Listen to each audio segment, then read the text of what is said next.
to mother. Alam niyo po, dapat po talaga tinitingnan natin ang mga magulang na may pagrespeto. Hindi niyo ba alam na ang nanay kasama po sa Ten Commandments? Honor thy father and mother. So bigyan natin ng respect ang mga nanay. Mga nanay, you have an awesome privilege and responsibility given you by God. So, mahal ko ang nanay ko. Ako nga ang nag-alaga nung namatay ang tatay ko. Kami na lang sa bahay. Ang mga kapatid ko ay may mga di pamilya. Bagamat natulong din sila. Isa pong breadwinner namin na sa abroad, malaki ang tulong niya in financial. So, ang nanay ko, naalagaan ko siya nung elderly sickness na. Nagkaroon siya ng sakit, TB. And then, talaga, akong hinahanap nung nandoon sa hospital. Wala ako sa hospital nang in-hospital ulit siya. Ako nagbibihis sa kanya sa hospital. Talaga mahirap. May dextrose, huhubaran ko. And then, iano ko ang kanyang damit. Papuntang dextrose. Sasamahan ko sa CR. In public hospital, hindi naman talaga malinis. Tapos pag gumaling-galing na, uuwi ko na sa bahay. Kami lahat andun, ako magluluto, magsasaing, maglalabas sa kanyang damit. It is a privilege na mga gampanan ko. Pasalamat sa aking nanay. Sa huli-huli, kuninto ko na nga sa inyo, tawag ako sa kapatid ko, kuya, ang nanay ko talagang maluba na. Nagsuka na siya eh. Tapos ang inano sa ospital ay talaga sabi ng kapatid, nasa lubong ko, sabi ng kapatid ko, huwag mo na ituloy. Ang nanay ay wala na. Yung dala kong thermos at saka electric pan, thermos ko lang ang hinagis. Nagwala ako doon. Itinapon ko yung thermos, basag talaga, as in na basag. Pero sabi ko, sayang yung electric pan na to. Ako ang naglinis pa sa kalat ng nabasag kong, yun naman ipaglabas ng aking talagang yung pagpapahayag ng kalungkutan ng nanay na nawala. Now, ano bang dapat o karapat-dapat sa mga nanay na bigyan natin ng respeto? Una-una, obedience. Sundin sila. Sa Ephesians 6:1, mga young people, memorya lang ninyo sa words, pero hindi talaga kayo sumusunod. Amen. Diba, Ephesians 6:1? Children, obey your parents in the Lord, for this is right. May pangako pa doon, that you may live long in this earth. Amen. Sa Colossians chapter 3, kung mababasa natin, Colossians, magbasa tayo rito, para po sa mga nanay ito, isisintro natin. Colossians chapter 3, sa verse 20. Sa verse 20, children, ito na naman, inulit ni Pablo, children, obey your parents in all things, for this is well-pleasing unto the Lord. Sa Old Testament, meron ba din? Proverbs chapter 1, verse 8. Sa Proverbs chapter 1, sa verse 8. Sige po, magbasa po tayo ng Bible. Sa Proverbs chapter 1. Nauna na kayo, pakibasa nga. Sa verse 8. Proverbs chapter 1 verse 8. My son, hear the instructions of thy father and forsake not the law of thy mother. See, and forsake not the law of thy mother. May batas ang mga nanay. Amen. Amen. Alam niyo po, gayahin po natin ang Panginoong Jesucristo nung sa kanyang pagkatao po, nung nabuhay siya at naipanganak sa Jerusalem. Na kahit si Jesucristo sumunod sa kanyang mother, sa kanyang nanay, habang siya'y lumalago. Makita natin sa Luke chapter 2, verse 51. Sa Luke chapter 2, sa verse 51. Luke chapter 2, verse 51. And the Bible says, and he went down with them and came to Nazareth, and he was subject unto them. But his mother kept all this saying in her heart. Sumunod din ang ating Panginoong Kristo. Tingnan niyo, tayong mga anak, tayong dapat bigyan ng respeto ang ating mga magulang. Nung mamatay ang aking nanay, naalala ko ang kanyang palagi sa umaga na talaga naman siyang nagigising sa akin. Papasok ka pa sa school, gising ka na. Kakatukin ako sa kwarto, kakain ka pa, magtututbrush ka pa, magbibihis ka pa, magpaplansya ka pa. Saan ka pa? Itinitrain up kami, ako, na ganun talaga, na dapat marunong ka. Kailangan natin matuto dahil balang araw magiging independente ka bilang anak. Binibigyan natin ba ang ating mga nanay sa pagsunod na dapat deserving silang sundin? Nandiyan ba kayo, mga young people? Ano pang merong dapat na deserving sila? Hindi lang obedience, kundi respect. Sa Matthew chapter 19, tingnan natin dito sa Matthew chapter 19, sa verse 17. Sa verse 17, and he said unto them, why, tama ba? Matthew 19, verse 17, why callest thou me good? There is none good but one, that is God. But if thou wilt enter into life, keep the commandments. Sa verse 19, honor thy father and thy mother, and thou shalt love thy neighbor as thyself. Kahit na si Kristo, alam niya ang Old Testament and 10 Commandments. Nabigyan natin sila ng respeto. Sa Proverbs chapter 6, sa verse 20. Proverbs chapter 6. Sa verse 20. Proverbs 6, verse 20. My son, keep thy father's commandment, and forsake not the law of thy mother. Bind them continually upon thine heart, and tie them upon thy neck. Verse 22. The Bible says, when thou goest, it shall lead thee. When thou sleepest, it shall keep thee. When thou awakest, it shall talk with thee. Alam nyo, na-obserban ko nga kami mag-asawa ni Luz, mas marami po ang mga utos ng mga si Luz sa mga anak ko. Minsan wala akong lalaki na anak. Ayoko naman silang talagang i-disiplina ng palo kasi ang palo ng mga lalaki hindi talaga maganda. Amen.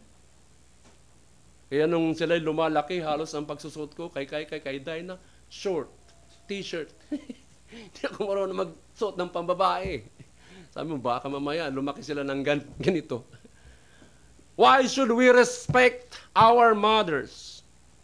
Tingnan nyo, ini-express natin yung dalawang kautusan nito na pagsunod sa kanila at pagrespeto sa kanila, ipinapahayag lang natin yung gratitude, yung pagpapasalamat para sa lahat na kanilang ginawa, na kanilang ikinontribute sa buhay ko, sa buhay ng mga anak. Nalaman ko kung paano gumawa ng mga bagay sa bahay, kahit man, ito lang, dapat tayo matuto sa kanila Amen. Hindi niyo ba alam na ang mga nanay are the most selfless people on this planet Earth? Paano sila naging selfless? Una-una, nag-umpisa sila na mahalin ang kanilang mga anak na kahit nasa sinapupunan pa lang.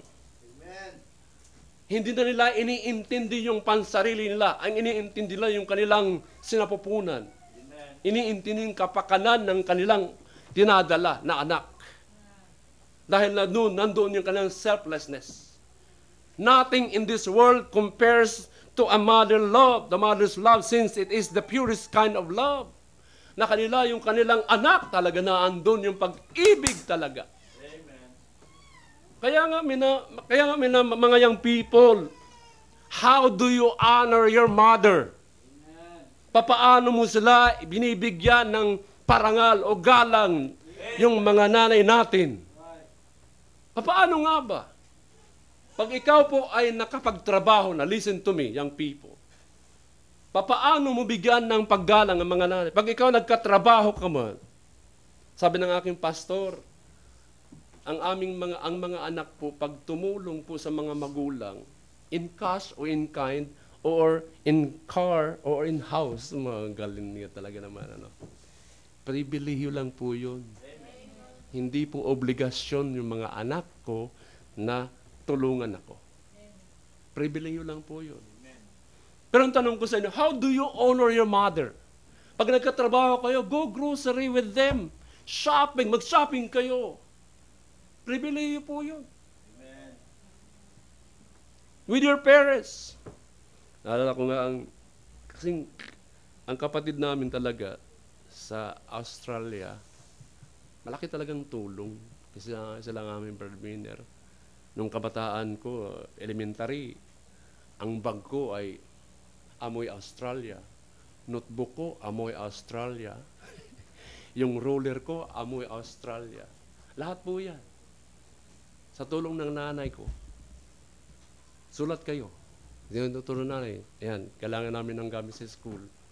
Yan nyo, halos nga ako, amoy Australia pagdating sa school. Yung mga classmate ko, mayroon kaming alumni. Ay, si Duzon. Si Duzon, naalala ko, siya pa ang nagbibigay ng mga chocolate sa teacher namin. Yun nyo, naalala pa nila hanggang ngayon. Na yung teacher namin humingi ng pabango, perfume. Walang maibigay na perfume, pera ang binibigay ni Duzon sa teacher namin. Yung mga barya-barya lang naman yun eh. Ng mga pambata. So wala naman ako doon kasi yun ang aking ugali noon eh. I-grocery nyo, pag nagkatapos kayo, nakatrabaho kayo na maganda. I-shopping nyo yung mga, higit sa lahat, una-una, ipag-pray nyo ang inyong mga parents. Na minsan isama ninyo sa inyong mga personal na mga panalangin. Now, ayaw ko magtagal. Dito natin tingnan yung sulat po ni John sa ating text. Una-una, ano bang sulat ni John para sa elect lady? Pag sinabing elect, chosen. Ibig sabihin ito ay salita po na ligtas siya. So, una-una, know the truth. Dito na isa-isa natin ating nabasa na text. Sabi po dito, sa verse 1 hanggang 3, the elder unto the elect lady and her children. Tinin niyo itong babae na ito, special na sinulatan niya, na merong mga anak, whom I love in the truth, and not I only, but also they that have known the truth.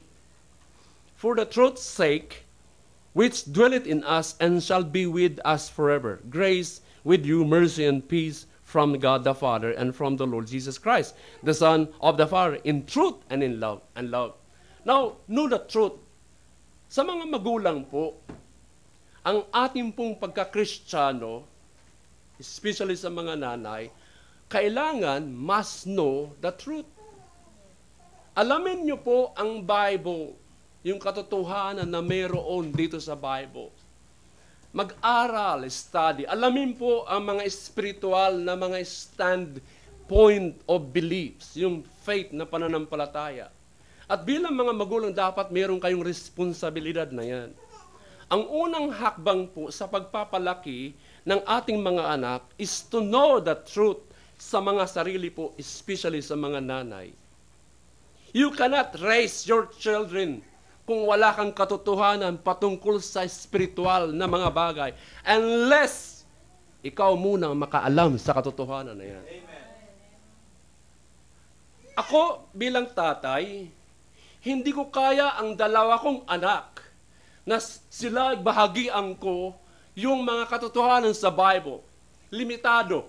Magtulungan tayo na sila ay makakilala sa katotohanan, especially maligtas at makakilala personally sa Panginoon. Ang lady na ito na na-mention ni John dito ay isang believer. Mananampalataya siya. Sinasabi ni John na he loves this elect lady. Sabi doon, the elder unto the elect lady and her children whom I love.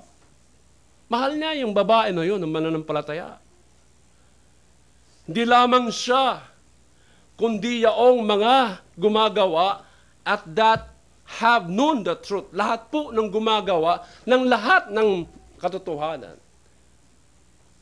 Alam mo, wala tayong exemption. Lahat tayo kailangan mag-aral ng katotohanan. Amen. Ibig sabihin dito, meron tayong pag-iisa na pag-ibig sa pagitan lahat ng mga mananampalataya. Kung alam mo ang ating pananampalataya, tayo po ay magmahalan in truth na ating nararanasan. Ang katotohanan kung sino ang Diyos, ang katotohanan kung sino si Jesucristo, ang katotohanan ng kanyang kaligtasan na ibinibigay para sa lahat. Dapat alam mo yan. Kung ano ang Trinity, kung ano ang Church. Amen. You see, truth for the children is more than just a set of teaching. Napakahalaga po ang katotohanan na dapat natin na i-share sa ating pamilya. Do you know Jesus this morning? Kilala mo ba ang Panginoong Jesucristo? Do you know Him deep down in your heart? Come on, Christian. Alam po, a mother's ultimate purpose is to instill. Alam mo, instill? Itanim sa kanilang mga anak a love for God.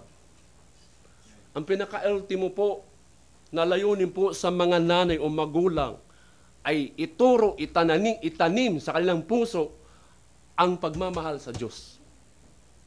Dapat tayo muna ang makakakitaan doon. Sa mga mothers, dapat na-apply natin ito eh. Malinaw po dito ang aplikasyon. You cannot begin teaching your children the truth unless you know it the truth. Tama ba? Unless you know it first yourself, and knowing the truth means knowing the Lord Jesus Christ. Dapat mag-aral ka din. Kaya, sa educational lang, di ba? Huwag kang gumaya sa akin na mayabas lang, kaya pinapag-aral kita. Bakit? Nagsisisi na tayo. Oo naman, siyempre. Di naman tayo nakaabot dun sa ganun eh. Pag pumapasok kami dun sa elementary, cutting classes. Tala, mga kaming tirador ng mga ibon. Ala. Di may abas. Yun naman ang usong ng probinsya eh. Nagbabaon lang kami ng kamuting kahoy. See? Wala eh. Nangamuti tuloy. Amen? Bakit po napakahalaga upang malaman ang katotohanan patungkol sa Panginoong Jesucristo? Alam niyo po, si Jesucristo ay mahalaga po, importante para sa atin. Dahil sa pamamagitan po ng kanyang atonement, ng kanyang teaching, ng kanyang ehemplo, ng kanyang pag-asa na inaalok para sa atin, tutulungan tayo na mabago din ang buhay natin. Una-una sa mga magulang. Napakahalaga pong turuan natin din ang ating mga anak. At ikaw mismo ang tuturo niyan, mga magulang. Papaano mabuhay, papaano mamuhay na may lakas ng loob, harapin yung mga trials and suffering, at magpatuloy forward with the faith na dinadala natin, dadalhin nila din. Habang tayo dito naglalakbay in this life. Bakit? Bago tayo umuwi sa heaven. Why is it important, the value of knowing the truth? Because it's the way we're created by God. It's built in, so to speak. Magtatatag ito sa ating pagka-Kristiyano na ikaw marunong na sa buhay. Alam mo, mga unbelievers talaga, pawindang, wala talaga eh. Idirekta ko kayo sa Deuteronomy, chapter 6, ng Old Testament. Ito po ay mga batas, na ibinigay po ng Panginoon kay Moses. Sa Deuteronomy, Genesis, Exodus, ang sunod doon, Leviticus and Numbers, and Deuteronomy.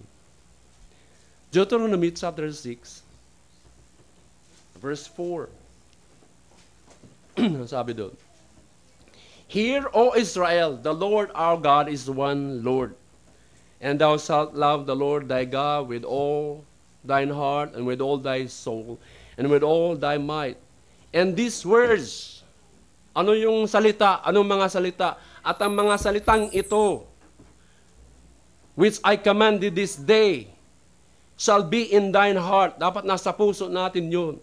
Sa verse 7, And thou shalt teach them diligently unto thy, what? Children. And shalt talk of them when thou sittest in thine house, and when thou walkest by the way, and when thou liest down, and when thou risest up. Kahit namamasyal kayo, ituro niyan. Kahit kumakain, ituro niyan. Lahat ng puposible, itanim natin sa mga anak natin, yung Word of God. Sa verse 8, ang sabi doon, and thou shalt bind them for a sign upon thine hand, and they shall be as frontlets between thine eyes. And thou shalt write them upon the post of thy house and on thy gates. Alam niyo sa tradisyon sa mga Hudiyo ngayon, yung mga psalms, yung mga words, meron yan sila dito. Kung mapapansin sa YouTube, ang tawag doon, isang box niya, nakatali yan. At andito yun, may mga mga words na mga tinatali. At sa pintuan po yun, sa gilid po yan, may mga box yan dyan na mga Word of God. Yan ay sinusulat nila yan. Yan ang utos ng mga Hudiyo ngayon. Traditionally, nasa kanila pa. So, tayo ang may responsibilidad sa kanilang paglaki. Dapat alam nila yan. Ang ating mga anak dapat magkaroon ng palatandaan na kakaiba na naging isang pagpapala ka mga magulang. Ito'y oportunidad to know the truth now. Sila'y lalago spiritual, nalalaman yung right and wrong. Hindi nalalaman yung wrong and wrong and wrong and wrong. Amen. Adultery is wrong. Lesbian is wrong. Amen. See? Minamahal, yung lying is wrong. Hindi yan opinion. That is God, is standard. Amen. Church, worship is right. Amen. Devotion to the Bible, to the Lord is right. Prayer is right. Dapat alam natin yung mga bagay na ito. Ito tinatawag na spiritual discernment and understanding each and every time we set God's truth before them. Ngayon, ang tanong sa mga nanay, mga magulang, marami ka na bang alam yung katotohanan na ito? Paano mo maituturo sa mga anak natin? Alam mo, nung kapanahonan ng mga 1980s, 1970s, may mga Sunday school ang nagtuturo, mga magulang. Amen? Sila ang may galak magturo sa mga Sunday school. Number 2, amen?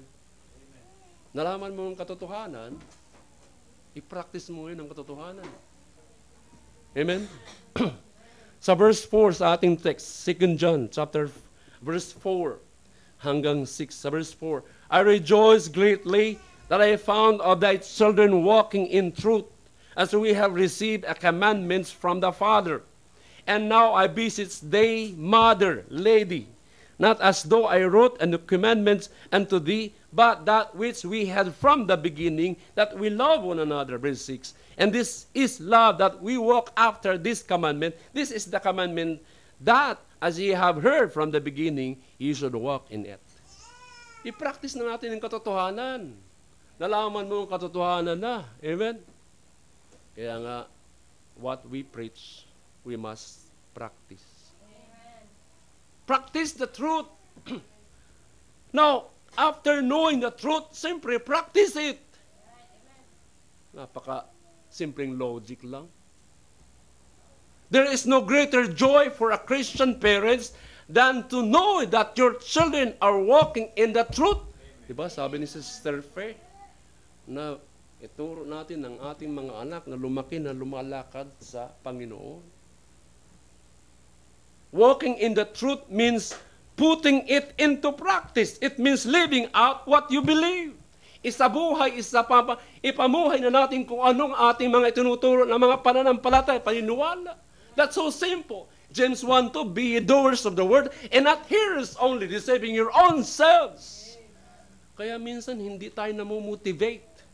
Yung mga anak natin, kawawa sila paglaki. Hindi sila talaga spiritually matured. Pag naiwanan natin sila. Katulad lahat ng mga parents, mga minamahal. Ako'y meron din mga anak na inaasahan ko para sa aking mga anak na sila ilalago spiritually. Ako'y umaasa na makita sila na lumalago at nagmamature spiritually. Makita silang malusog,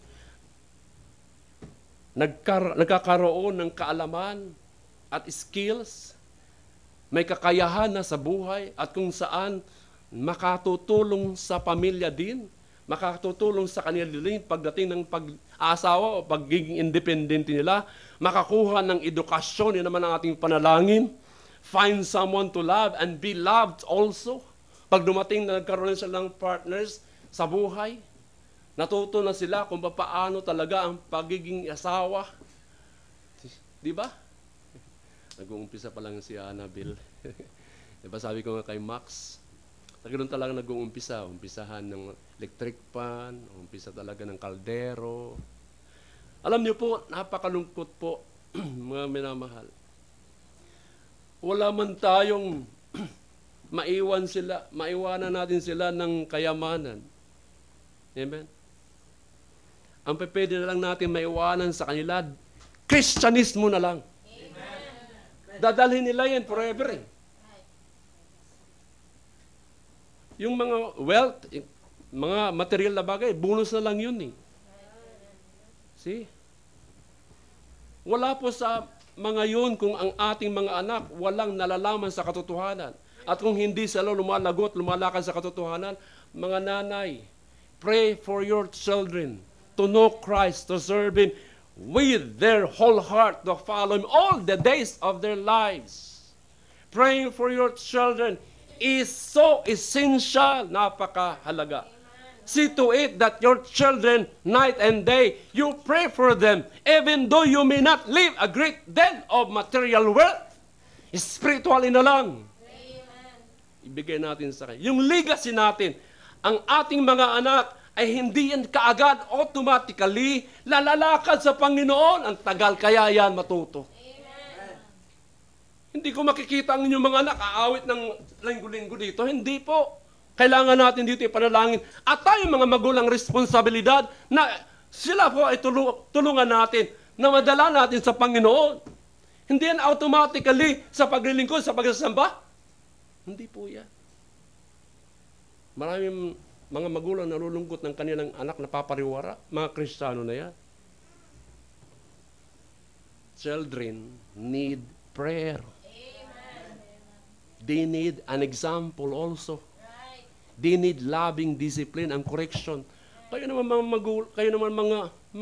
mga anak, mga young people, nakaka-stress kaya sa bahay. Yung sigaw ng sigaw. Diba?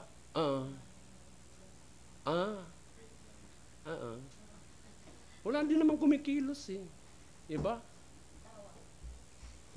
We must set the example ourselves. We must walk in the truth. If we hope, kung tayo aasa para sa kanila, nalalakad sa katotohanan, and we must practice the truth. Una sa atin makikita yan. Panghuli. Amen? Ayaw na mag-amen, pang-apat. Ngayon, nalaman mong katotohanan, na isabuhay mo na, bantayan mo yung katotohanan. I-guard mo yung katotohanan. Sa verse 7 ng 11, ang sabi ni John, verse 7, for many deceivers are entered into the world. Mga magulang, mag-iingat na tayo sa kapanahonan ngayon. Marami na mga kibuloy. Marami ng iglesia ni Manalo, Muslim. Tingnan nyo, for many deceivers are entered into the world. Deceivers tayo, dadayain yung ating mga paniniwala, itatanim sa isipan mo. Noon-noon pa marami na mga false teachers who confess not that Jesus Christ is come in the flesh. This is what? A deceiver and antichrist. Tingnan nyo, mga apostles na ito. Look to yourselves that we lose not those things. Kaya nga, i-guard ang katotohanan na hindi mawala sa mga buhay natin. That we lost not those things which we have wrought, but that we receive a full reward. Whosoever transgresseth and abideth not in the doctrine of Christ hath not God. He that abideth in the doctrine of Christ, he hath both the Father and the Son. If there come any of you and bring not this doctrine, receive him not into your house, neither bid him Godspeed. For he that biddeth him Godspeed is partaker of his evil deeds. Bantayan natin ang katotohanan. Kaya nga, minsan, dumala kayo sa Sunday school. Gusto ko ngang baguhin ang ating programa, unahin kong preaching. And then sa Sunday school, tayo magtapos. Alam niyo po, ang pangatlong responsibilidad in a Christian mother is to guard the truth in your home. In your home. Malalaman ko na lang yung mga anak natin, kayo mismo mga magulang, na ando na sa iglesia. Nalalaman na, nagpapapasok ano ng ibang katuruan. Nakakalungkot sa mga pastor po yan. Amen? Dahil nalalaman na rin ni John the Beloved, ang mga false teachers na andyan na. Kaya binalaan niya tayo, yung elect lady na ito, na mayroong panganib po, pag ikaw nakinig. Sandigan mo yan. Na ang katotohanan mawala sa atin. Meron pong panganib po. Lalo po pag nagpapasok ka ng mga kulto at ikaw ay hindi talaga solid ang katotohanan na nalalaman mo. Many believers are entered into the world. Many deceivers are entered into the world. This is a deceiver, antichrist. Alam niyo, strong words po yan na sinasabi ni John. Hindi lang talaga yan kaliliit na bagay. Huwag kayong manonood sa FB, huwag kayong manonood sa YouTube na kung saan hindi niyo alam kung sino nagtuturo niyan. Ano ang kanilang mga kinakaalaman na kapag tuturo. Mayroon talaga mapang-akit na turo na minsan hindi mo alam sa likod ng turo nila, nadadala ka na pala. Andiyan ba kayo? Amen. Kaya nga, anong maling mensahe sa ating mga anak na dapat nating hindi ibinibigay? Minsan yung mensahe natin sa buhay na dapat hindi natin maibigay sa kanila, na ibibigay na eh. Nakakarinig sila ng mga bagay katulad ng pleasures comes first. Di ba? Kasiyahan muna bago ang iba-iba. Nakakarinig sila na magsinungaling kung ito'y nakakatulong. Ang mali na ang kasinungalingan, sinungaling pa rin. Hindi mo dapat yung sinungaling ay may katotohanan. No!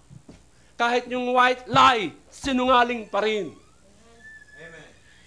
Di mahalaga kung ano ang iyong ginagawa as long as di ka naman nakakasakit sa iba, mali po din yun eh. Madami pa yan na iba na pwedeng magmensahe tayo sa kanila na tama ang ginagawa, which is wrong naman. Tayo po mga magulang dapat na mag-i-influence sa kanila. Huwag po tayong huminto sa kanilang pagpapalaki na bigyan sila ng payo. Hanggat sila'y maliit, putulin na agad yung kanilang mga sungay dahil pag lumaki yan na hindi mo tinuruan ng Bible principles, ikaw na mismong susungayin. Tingnan yung mga ugali ng mga young people natin, matitigas ang mga ulo, mga bata pa yan. Dahil nasa kanila ang kalukuhan sa kanilang puso. Yun ba sabi ng Bible, foolishness of the heart of the children, na ando na sa kanila. Alam niyo, ang sanlibutan, ito yung kalaban natin eh. Humahanap ng madaming paraan yan, yung sanlibutan, upang i-deny si Jesucristo niyang kanyang pagka-Diyos. I-deny ni Jesucristo hindi nagkatawang tao. See? Yung turo na niyan, mga minamahal, yun ang sanlibutan. Mag-ingat po tayo. Pakinggan mo ang mensahe ng lipunan, talaga namang makaka-impluwensya sila eh, na makakain ng ating mga anak yung impluwensya ng mga society na yan. Yung mga music, alamin mo kung anong pinapanood ng ating mga anak. Alamin mo kung anong pinakikinggan ng mga music ng ating mga anak. Alamin mo, maging aware kung sino ang kanilang sinasamahan ng mga kaibigan, barkada. Huwag natin pahintulutan na magaya na rin, gumaya na rin sila. Your home is the first line of defense. Protektahan mo sila, depensahan mo sila, yung pamilya mo. Dahil ikaw magulang mismo ang magdidipinsa yan. Yan yung mga minamahal, kung hindi pa kayo nagiging patotoo sa Panginoon. Sino magpuprotekta ng inyong mga anak mula sa mga mali kung di ikaw lamang? Diba? Kaya sa verse 8, sabi doon, look to yourselves that we lose not those things. Ano yung mga bagay na hindi dapat mawala? Yung katotohanan. Amen. Nalalaman mo sa atin dito, huwag hayaan ang ating mga anak madala ng sa di tamang katuruan. Kunting katuruan lang na dalhin mo sa inyong tahanan at alagaan yon. Nako, unti-unting sisirain yan ng diablo. Amen? Guard the truth. Don't let your children be deceived. Pagpagalan mo, trabahuin mo, panalangin mo niyan, turuan mo at i-correct that you may know the full reward of a child who walks in God's truth. Maganda magkaroon ng edukasyon, pero wala pong higit na kasiyahan pag sila po lumalakad sa edukasyon ng Biblia. Tingnan nyo. 1 Timothy chapter 1 verse 5. 1 Timothy chapter 1. Ang sabi doon. Tapos na tayo. Sa 1 Timothy chapter 1, sa verse 5, ang sabi doon, sabi ni Pablo kay Timothy, tama ba? Mali. 2 Timothy chapter 1, verse 5. Tama. Sa verse 5 sabi, when I call, sabi ni Paul kay Timothy, when I call to remembrance the unfeigned faith that is in thee. Alam mo yung unfeigned faith? Hindi talagang bababa yan. Hindi talaga mapapawi yung pananampalataya. Sabi doon, when I call to remembrance the unfeigned faith that is in thee, which dwelt first thy grandmother Louise. Diba kanina sabi ko sa school, and thy mother Eunice, and I'm persuaded that in thee also. Alam niyo po bakit po natutot na natili ang nanay ni Timothy sa pananampalataya dahil sa ihimplo po ng nanay ni Timothy, yung lola ni Timothy. Tinuruan itong nanay ni Timothy sa mga principles of the truth sa Bible. At ang katuruan ng nanay din dinala kay Timothy. Discipleship lang eh. Kaya si Timothy lumago at hindi po nalihis sa katotohanan. Ipinagpatuloy niya yun eh. Malaki po ang tulong sa mga nanay at nanay sa kasalukuyan sa mga anak na turuan natin. Sa mga magulang mismo din. Ang nanay ni Timothy ang nagturo kay Timothy na itinuro din ng nanay niya. Ano ba yun? 2 John chapter 10 verse 11, ang sabi doon. Sa verse 10, sabi doon, if there come any unto you, and bring not this doctrine, receive him not into your house, neither bid him Godspeed. For he that biddeth him Godspeed is partaker of his evil deeds. Magiging kasama ka na rin sa maling katuruan, yung nagtuturo, pinapasok niyo yung mga Muslim, yung mga saksi ni Jehovah, yung mga iglesia ni Manalo, yung mga taga-Kibuloy. Mahawaan kayo eh. At partakers na kayo sa kamalian na yun. Dito po, sinasabi ni John patungkol po sa kung hahayaan ninyo mga false teachers na magturo sa kanyo, sa inyong tahanan, talaga mahirap na. Huwag makinig sa kanila. Ni papapasukin sa mga bahay ninyo. Tingnan niyo sa Galatians chapter 1. Dito, mas matindi pa si Pablo sa mga taga-Galatians. Amen. Diyan ba kayo? Amen. Galatians chapter 1, sa verse 8.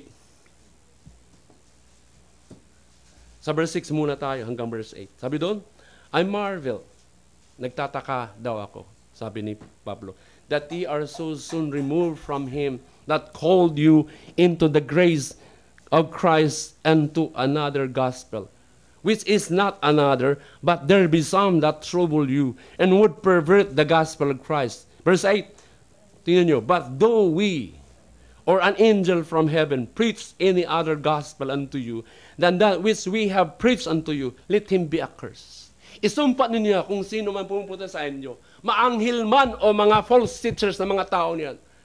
Isumpa, wag niyong pahintulutan na makinig sa kanila. Isumpa ninyo na. Tingnan nyo, yung turo na yan ni Pablo. So strong words na yan. Don't let your children be deceived, mga minamahal. Make your home a safe harbor for the truth of God. Yung bang alagaan ninyo yung inyong tahanan, yung katotohanan, kayo mga magulang, protektahan ninyo ang tahanan. Amen.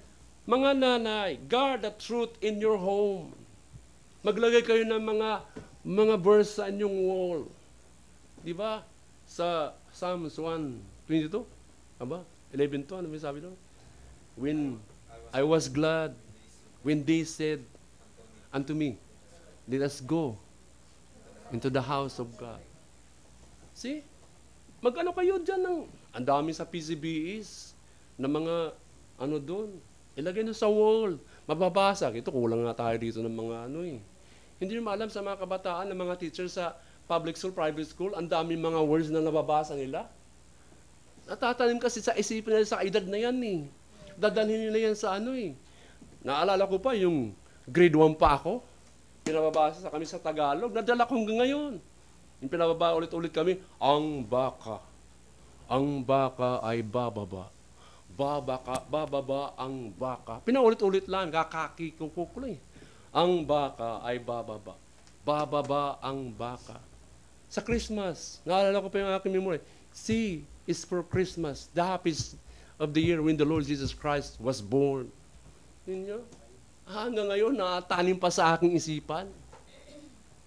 How much more tayo mga magulang itanim sa kanila yung salita ng kaya mayroon tayong memory verse. Amen. Mga nanay, guard your home. Guard the truth in your home. Protect your home.